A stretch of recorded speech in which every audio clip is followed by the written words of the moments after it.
Session off and get things underway. Welcome. It's great to see so many people joining us for this session today, and we are very grateful for the Minister.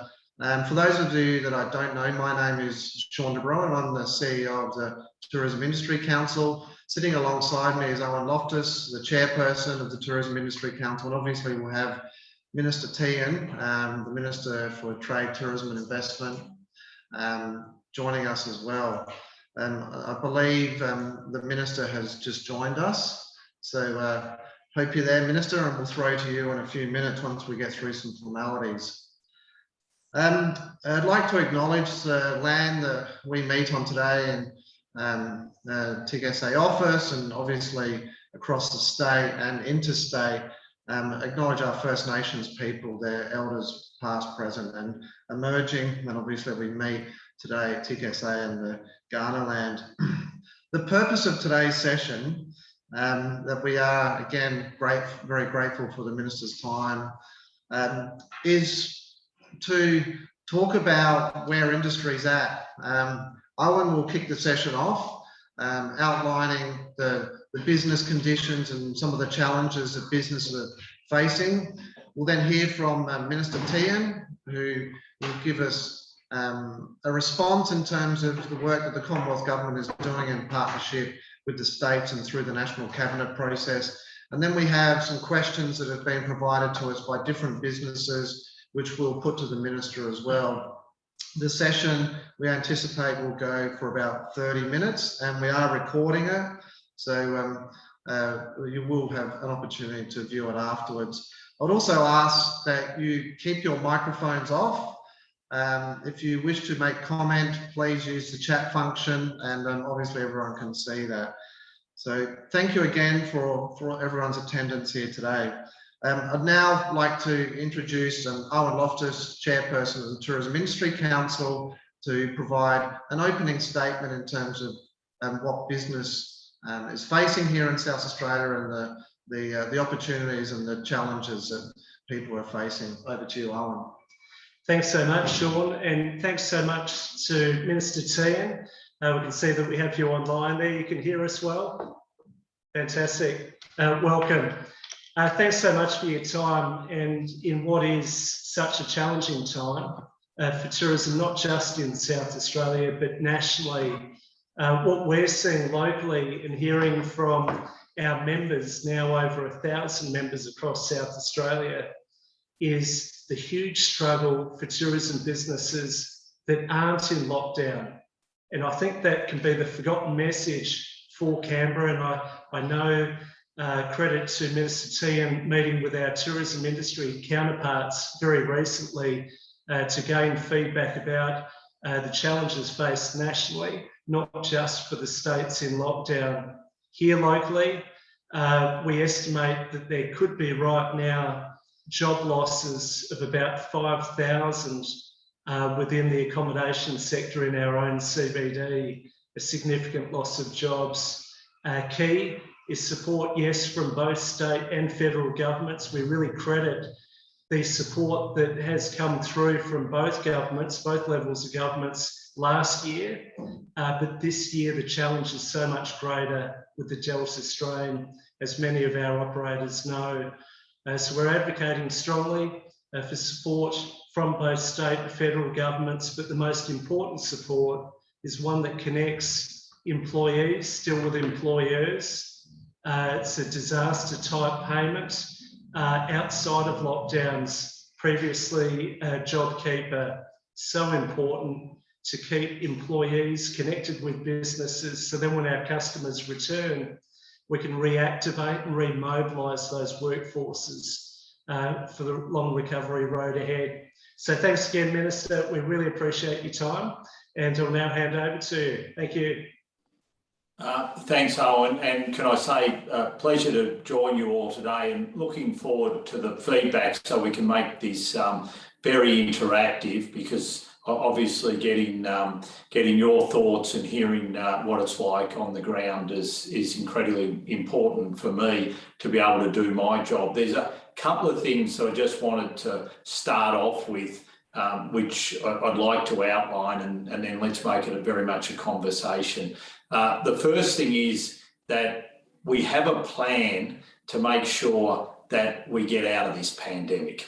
It's a national plan. It's been agreed by all state and territory leaders and the PM, and it's our roadmap out. And it's incredibly important for our tourism industry in particular that we follow this roadmap out. And it's all around us getting those vaccination rates to where we need them to be to open up 70%, and we can begin to open up domestically, and we can get the domestic travel economy going again. And then when we hit 80%, we can get the international travel economy going again. And that is just so important for our tourism businesses, that they know and understand that everyone is committed and on the same page as to where we need to get to. As you've mentioned, this Delta strain has had a huge impact on the tourism industry, and it hasn't just been an impact on those parts of the country which are locked down. We're actually seeing that ripple effect to those parts of Australia which are still open. And it's why the Commonwealth Government has worked with each state and territory to put together business support packages to help those businesses that have been in lockdown or have been impacted by lockdowns. Now, do we need to try and do more? Well, the National Cabinet set out that business support should be done by states and territories. That was the agreement. We're doing the individual support, the business support would be done by state and territory governments. But the Commonwealth has stepped in and said, even though that the states and territories signed up for that, we'll go 50-50 with you. So we'll do it in partnership with you to help and support you in doing it. And that's why every package that's been rolled out since Delta hit has been 50-50 Commonwealth and state and territory. So one of the things that I would suggest to come out of today's meeting is we would be more than happy to look at doing more in partnership with the South Australian government. And if we could agree a way to help and support the South Australian tourism industry with the South Australian state government, we would seriously look at that. We understand what's happening at the moment. As a matter of fact, I've described the Delta strain and the impact that it's had in the last 2 and 3 months as a real kick in the guts for the Australian tourism industry, because I think we all thought that we'd come through the worst of it. We all saw that light at the end of the tunnel. We had domestic tourism going at levels I don't think we've ever seen in this country.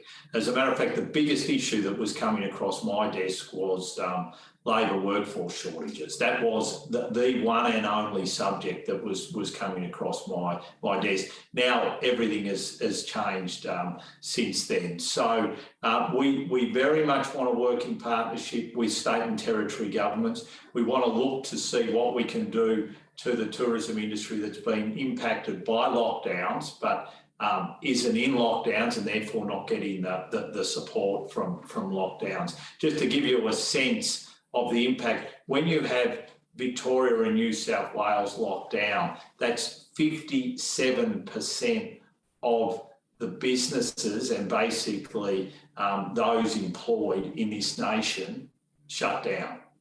So that gives you a sense of what that then means for the rest of the country. So look, happy to take questions, comments, feedback, and begin a conversation. But very much we do want to work in partnership with the South Australian government in this instance to see what we can do to help and support you. Thanks very much, Minister. Some good information there. I've got a few questions here that businesses have sent in. So I'll start with the first one and I'll just read these so I'll get it right. Yep. We have lost 95% of our bookings for July to December 2021. due to eastern state lockdowns. What financial support will be given? For us, this is worse than 2020, as there is no financial help. We also need to know when international borders will open, along with domestic borders, so we have clarity for 2022. I think this is a key theme, Minister, is around the certainty. Obviously, there's a massive financial impact and businesses need government intervention to survive, but also the certainty. And you've alluded to the 70% and 80% thresholds for vaccines. And yeah, could you please provide a response to that question? Yeah, so absolutely, certainty is what we need, and that's what the national plan sets out, is that certainty. It makes very clear what the expectation is from the Commonwealth and state and territories as to the actions that need to be taken at 70% and then the actions that need to be taken at 80%. And if you look at where the vaccination rollout is heading and the way that it's going, Lieutenant General John Fruin, who is in charge of the vaccination rollout, has said that we should hit 80% by December. So my view is that what we'll be looking at in the first quarter of next year is the reopening of our international border. That will mean that outbound travel will resume. And when it comes to inbound travel, we'll be setting up travel bubbles like we have with New Zealand. We'll be expanding those to the Pacific Island, to Singapore, South Korea, Japan, the United States, the United Kingdom and other markets. So that national plan, as I mentioned before, is just crucial, and it's making sure that we can get everyone on board and sticking to that plan. And you know, we're already seeing initiatives. The South Australian government, to its credit, is beginning its trial around home quarantine. That can be incredibly important, especially for returning Australians in the lead up to Christmas. And what we hope to see is more trials in that regard, so we can see, okay, how can we free up quarantine to make sure that we get more people back? And one of the things we're giving a lot of thought to as well is what we can do to get international students, working holiday maker visa recipients and other labour visas people back into the country, because one of the things that I want to make sure we get right too is, as we reopen and we see that pent-up demand for travel hit again, we're able to make sure that we've got the workforce there to enable us to really get our tourism industry up and running again. And as we know, international students and the working holiday maker visas in particular are incredibly important sources of employment for the travel industry going forward. So the national plan is that plan to offer certainty. But what we also understand is the next 2 and 3 months are going to be really hard, really tough. And that's why we want to work with state and territory governments to see what we can do for the tourism industry in particular, to offer support, and really very much want to do that in collaboration with the South Australian state government. And we'll continue to see what we can do at our end to try and help and support. Thank you, Minister. So just to follow up on that one, so potentially November, December, we could have open domestic borders, and then the first quarter of 2022, starting to open up international borders based on a New Zealand type arrangement. Is that your view, Minister?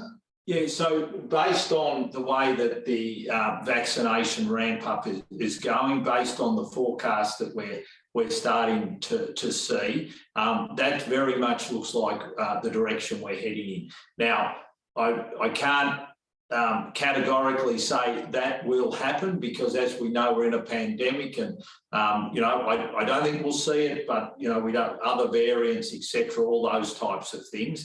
But the national plan is there. The vaccination ramp up is occurring, and you can see by the forecast that that everyone is saying that all things continuing as they are now, we should hit that 80% rate. That's what Lieutenant General John Fruin has said in December. Now, we hit that 80% vaccination rate in December. The national plan is clear. We open up the border to outbound travel, and we start to develop our bubbles. And we've already obviously got the one with New Zealand, but we want to look and go further. We've done work with the Pacific Islands, we've done work with Singapore, and we continue to step that up. We're developing the QR code, which will be necessary for vaccination certification for when you travel, because we know that that's going to be important. And we're working with the International Civil Aviation Organisation to make sure that that QR code of proof of vaccination will be recognised internationally, because they've developed a QR code which will be recognised internationally. So all that work is taking place. So based on current trajectories, we're very much looking like domestic economy open by Christmas. And my expectation on current trajectories, first quarter of next year, we're really looking to then what's happening with the international border and bubbles. Thanks, Minister. That information is most helpful. Can I just ask one other question? And there's been some commentary on the chat. Obviously, when you're talking about inbound markets, there's quite long lead times for people to book international travel, particularly to Australia from long-haul destinations. Is there any way, and I don't know if this is possible, but is there any way we can send an early signal to key markets, potentially like UK, North America, and others, that we will be opening, and that you can start to encourage to take bookings, wholesalers and agents overseas, because we are working on a range of bubble circumstances of other international destinations, and get some level of certainty going with the trade, so that rather than it opens and then everyone scrambles to start taking bookings, that we actually start working on taking bookings before some of these bubbles are open. Does that make sense, Minister? Yeah, it does. Really good question. And I was in Japan and the US about 5 or 6 weeks ago, and I met with wholesalers in both those countries, and a couple of things just to report back. One is there is pent-up demand for people to want to travel to Australia. We're seen as having done an incredible job in dealing with the pandemic, and they want to come here and they want to visit. And that was the feedback. So that was really positive to hear. And I must say, in Singapore, in South Korea, or even in Vietnam, I was hearing similar type stories that people are very keen to get on the plane and come to Australia. So that's a real positive. We will, as we begin to ramp up and continue the vaccinations, begin all that planning. I met with the Board of Tourism Australia yesterday. We had a very long conversation about the type of preparation that they need to be doing in sending those signals out, that on the current trajectory, this is where we're heading. Obviously getting their marketing ready to roll out, so that when we are in a position to open up, they'll be ready to go. One of the things we discussed, for instance, is what we need to do around working holidaymaker visa holders, because obviously we need to encourage them back as quickly as possible to help us fill some of those labour workforce shortages that we're all aware of will hit us as soon as we reopen. So all that preparation is taking place, and we will continue to send those signals out into the international marketplace about where we're heading and what we think the likely timeframes are. And as we get closer and closer to those key milestones, we'll obviously ramp up that signalling even further. Thanks, Minister. You've alluded to the next question I have here, which is about skills, and you've talked about that on a number of occasions. That obviously, once borders are opened and that pent-up demand is being serviced, there's going to be a significant influx of domestic and international tourism. And obviously at the moment, there's shedding of staff going on in a lot of businesses across the country. What sort of strategies is the federal government looking at? And working holidays, you've talked about that. Are these strategies being looked at so that when we do get an influx and we do need to reverse the trend of what's going on in businesses at the moment, jobs, that we're able to cope with that? Yeah, very much so.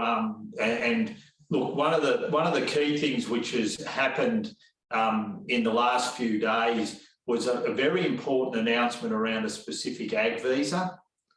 And where that's important is that what often we've had the agriculture and the tourism sectors fighting for labour, and especially fighting for working holiday maker visa holders. And what this will enable us to do by having a specific agriculture visa, plus building on what's happening with the Pacific Labour Scheme, we think it's going to increase quite significantly the available amount of labour for our tourism industry. So by having a specific labour, agricultural labour visa, this will really help when it comes to the tourism sector. So planning what we can do around international students, incredibly important. As you all know, we're about to embark on a pilot with the South Australian State Government to get those international students going. Hopefully we'll be able to look to get that up and running again. The sad reality is every time we've got one pilot in with the NT, but every other time we've gone to move to step up those pilots, we've had outbreaks which have then put a hold on them. But we're looking to have those plans in place for international students, making sure we can get those working holiday maker visas back, your 489s, your 487s, looking at all that so that as we ramp up demand and we see demand ramp up for tourism services, at the same time, those labour shortages can be addressed as well. Very much a key focus of our thinking. Thanks, Minister. I know your time is pressing. I have one final question, and it's a bit more of a specific market type. When will ports be open to cruise ships? What's the latest information in terms of the cruise ship industry? Obviously, it's a significant driver in many economies, local economies. Yeah, it is, and ultimately that's dependent on the medical health advice. There was a decision that was taken a few weeks ago to extend the prohibition on those cruise ships above 100. My hope is that we will be able to get that re-looked at in the next 4 to 5 weeks. And once again, as we start to hit those vaccination rates, then we should be able to send a clear signal that, that we can once again resume and reopen to cruising. So very much part of the national plan, very much part as we step up and hit those 70 and 80%, 70 to 80% vaccination rates, we can go from there. Great. Thanks, Minister. If I might, I've just had a couple of text messages from a couple of people. If I might just touch on the obviously the pressing issue, and that's financial support in the short term as businesses seek to get through this period until we're 70 and 80% vaccinated. What's the best way we can inform our state government in terms of the proportionate level of support that's required if the Commonwealth's prepared to match that contribution by state? Do you have any suggestions in terms of how we can get our message through to the state in terms of the proportion of support that is required to help these businesses that are in distress? Look, I think they've got a fairly good understanding of what's happening. I think the most important thing is that we can just work through and work out what we need to do, especially over these next 2 to 3 months. And you can be rest assured that we'll be having those conversations with the South Australian State Government. We've had them previously, and I think there'll be a willingness and an understanding. I can't speak for them, but I just know throughout this pandemic that they've been a very practical and pragmatic government to deal with. And so my hope would be that we would be able to look at what's required and what's necessary. And, as I've said, we want to keep working with them in partnership to make sure that we get through these next 2 to 3 months. Now, I'm going to have to keep going because I've been racked and stacked this morning. And I'm sorry that I was a little bit late. I was actually talking to businesses in China before this, and it went a little bit over time because the previous one had been a little bit over time. But can I thank you for your feedback? It's been really helpful and really important.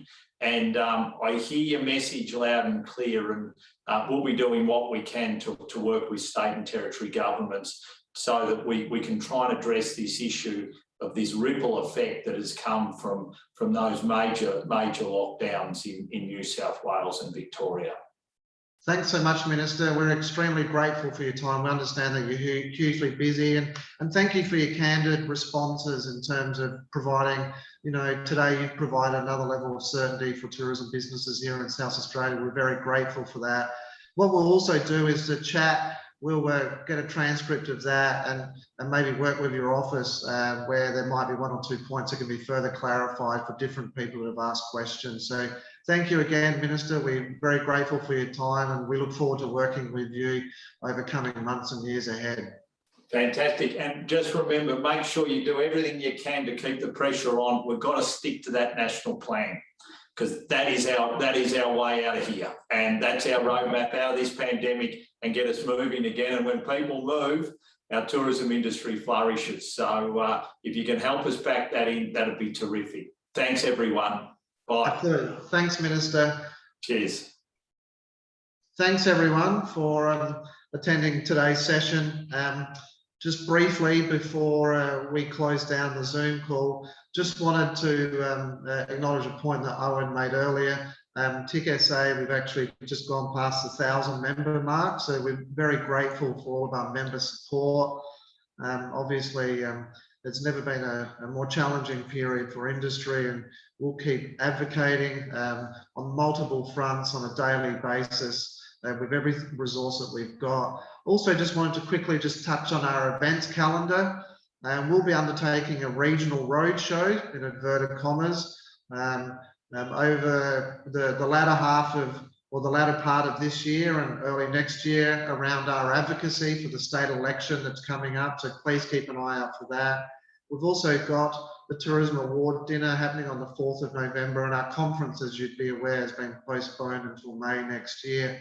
We'll send out more information about our events calendar with an email that closes out today's session with a copy of the recording as well. So thank you again for attending, and thank you again for your support. Hopefully the session was useful and provided some clarity in terms of how you need to work in your business over coming weeks and months. See you later.